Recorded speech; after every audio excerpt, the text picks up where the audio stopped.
Welcome to the 10 Acre Woods. My name's Mark and today is concrete day. So we've been redesigning our barbecue pad and putting in a pad for our silo. And this is what we have. So we've got this section here that's 20 feet long by 10 feet across. So this is going to be the new pad for our barbecue structure. As you can see, the silo is lying on the ground over there.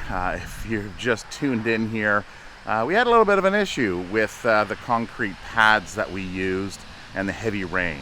So it fell over. So we are going full bore on this and pouring a proper pad, which we should have done in the first place. This one here, 10 inches thick, and we've got our wire mesh, 2 layers of wire mesh in there. We've got 1 layer of wire mesh in here. This isn't going to be under any kind of pressure. It's going to be 4 inches or 3 3/4 inches of concrete here. And then we're going to put in our 4x4 holders or brackets. So this is what we have here. There's going to be 8 of them. And these will go into the concrete, just like so. And we're going to put 4 along here and 4 along here. So the concrete's due to arrive in about an hour. We'll put some pegs in to kind of hold. I'd like to put a few more in, just in case, because of course the outward pressure, it would be horrible if it bowed out. So I'm going to do that. I'm also going to push down some of this wire here that's a little high. We've got some concrete pieces in here holding the wire up, so that the concrete flows both underneath and above it. So that's where we're sitting on that. I did think about doing or renting a float. And what a float is, it's kind of like a broom and a skateboard, I guess, without the wheels. And it's a pad that you move back and forth after the concrete's been put on. I don't think we need that. I think what we're going to do is we're going to use these boards here as a float. So we'll pour the concrete in and we will level it out by pushing it across and raking it, and then we'll finish up by floating it, and then of course put in those brackets. So the concrete takes probably about 3-4 weeks to fully cure. So it's going to be a few weeks before we get the silo back up and on that position there. In the meantime, we probably can start working on this structure in the coming weeks, because we can walk on this 24-48 hours after it's been poured. So that's not an issue. So the extra concrete that we're going to get, we're likely going to have some extra. It's going to go in here to kind of smooth out this area and match up along with that concrete pad over there. We have ordered 4 cubic meters, which should be enough, and we may even have a little left over. So I'm going to get to work and put a few more of these pegs in here, especially on this pad, just to make sure that we're going to not have any issues when we do the pour. T-minus 27 minutes until the cement truck is due to arrive. So we've done a little bit of work here around just to make sure things are going to go smoothly. Some of those things are. We put in, well, this one was already here, but we put in a couple more stakes around the back end of it. Some of the wire was kind of going up above the top of the 2x4 on here. So we kind of bent it, adjusted it, zip tied a few of the center pieces together to each other where the seam is. And then we figured out here. So I picked up 8. It's always good to have more materials than what you need. We're actually only going to use 6 of them. So we're going to have, these are going to be, of course, they're upside down. This rebar is going to be sticking in the concrete and flush with the inner edge of this board here. Same with this here. This is going to be flush, and we've marked out 128 inches there. And the other one in there. And the reason why we did 128 inches here is because what we're going to do is we're going to have 4x4 posts come up, and then we are going to have 2x6 beams go this way. So 3 beams that go that way. And then we're going to have 12 footers that go from here, overhang 14 inches on that side. And then on this side, we're going to have 10 feet. And it's going to overhang 7 inches. So we're going to have less of an overhang over here because the silo is going to be sitting here. And it's going to get tight right on that edge. So 10 foot in between spans. And that is very similar to what we've built in the past. And this is a prime example right here. This is the horse shelter. So it's a 10 by 10 foot horse shelter. And we have 2 by 6 spans across here for the roof to go on. So essentially what we're doing is we're doubling the size of the horse shelter. We're going to have the same kind of roof. It may not be the same pitch, but it's going to be close. And then the metal top. And then we're going to use wood treated lumber on that. So I think we are ready for the cement truck. Last time we did cement, of course that's what this is. This was the extra from last time.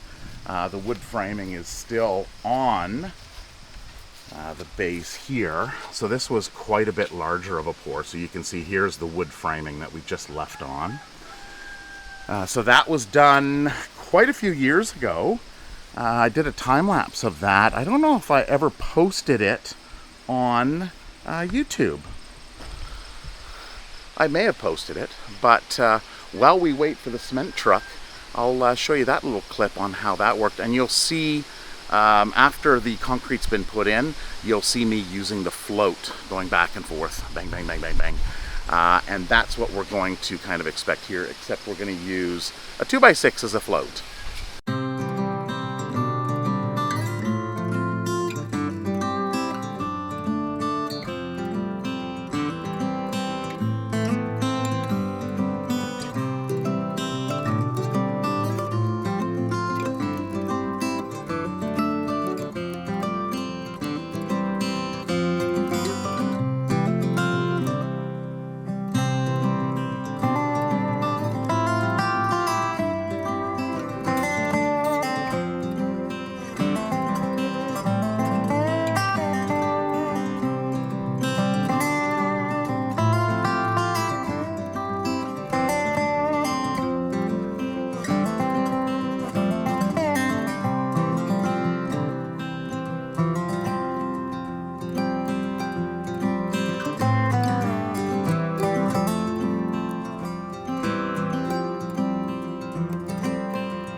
Making her regular passes throughout the day.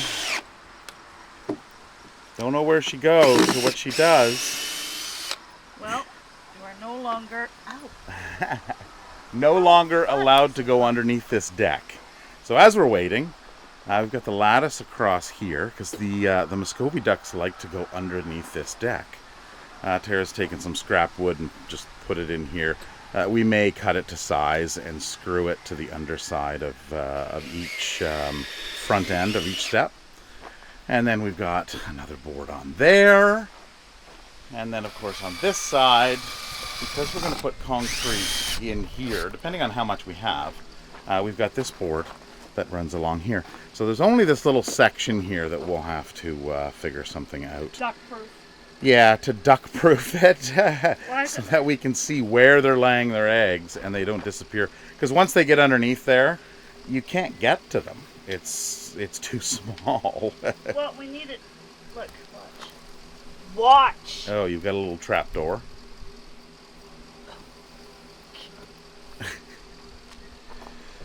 Wedged in too far.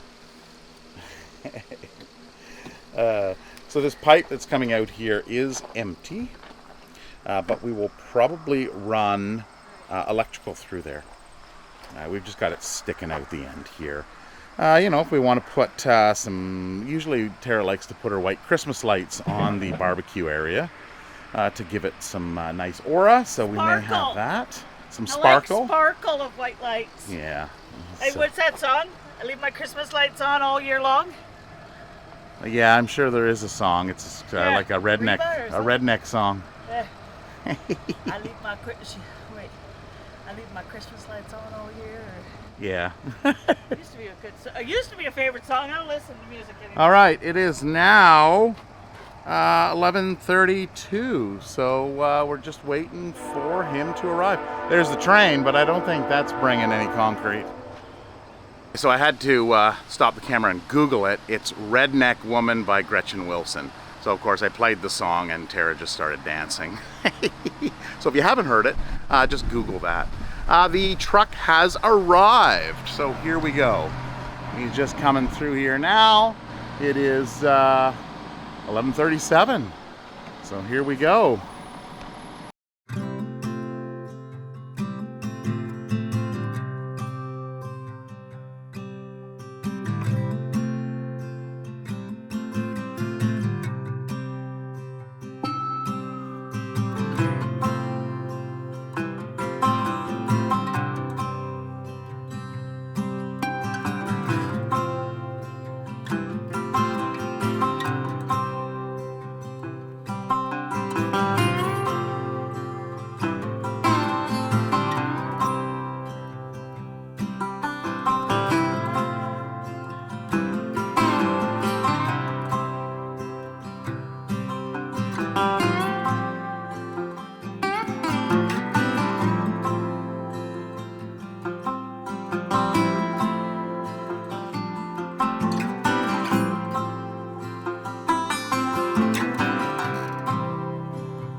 Well, that was quite the effort.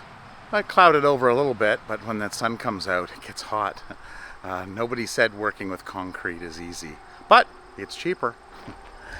So this is the finished work. We have put in our 6 brackets, measured them all out, and it looks great, nice and smooth. It'll set up to walk on enough tomorrow. So there is our silo pad that's going to go there, and then of course our walkway into here. We didn't quite have enough to do this section, but that's fine. The pathway kind of walks through here anyway. We'll probably put something there to cover that area anyway. I think we've put some straw bales in the past there. So we kind of blended it into the existing concrete there. There are some ducks that wander through here.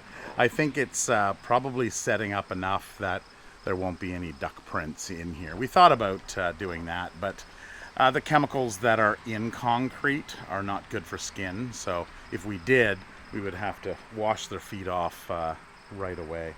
So that's looking good. So I think what we'll do is we'll just pull off this outer board here that we've laminated because we didn't have boards that were long enough. We'll pull that one off and we'll likely just leave all of the wood there. Tara wanted to pull some wood out, but it's in concrete. You know, we could pull some of it out, but it just wouldn't look the same. So that is looking pretty good. So the next stage is to, well, probably next weekend we could even start on building the construction of the barbecue area. But we don't want to put the silo up here on this pad until it's fully cured. So probably the end of September is going to be when that's happening. So it is time to go cool off, maybe go for a dip in the pool. Come here. Come here. Come here, buddy. Oh, come here. Oh, what's that? Oh, what is that? Oh, first time in the pool. First time in a big water source. Oh. We'll have to take our underwater camera and get this. Bath time. Oh. We're going to have to clean the feathers out of the pool, buddy.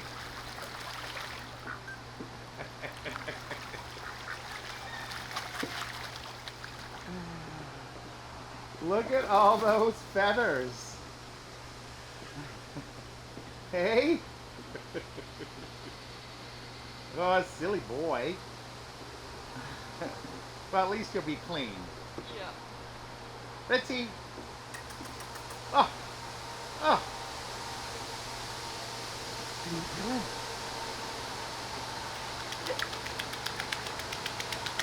Oh. What are you doing?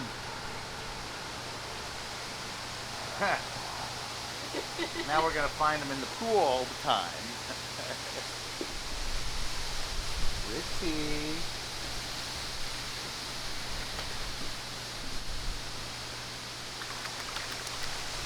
He doesn't know what to do. Yeah, he's like, no, this is what a duck's supposed to do. Yes. Oh, quack, quack. Oh. I woke him up from his nap. Have a nice bath. He was napping beside his water bowl. Hey, buddy. What do you think? All right, well, that's it for this video. So I figured I'd end with a little swim. And a lot of people take their little rubber duckies into the tub. So I figured I would bring my Pekin duck, Ritzy, which he seems to be enjoying it. I'll have to skim the feathers off the top of the water, but well, for his pleasure, I guess it's worth it, right? All right, so that's it. There'll likely be another video this weekend. I just wanted to get that concrete one out, and I've got some other stuff planned. So if you haven't subscribed, click on that subscribe button and stick around. Take care, and we'll see you in the next video. Bye-bye. Now how am I going to give back without getting soaked? Oh. Hey, what are you doing?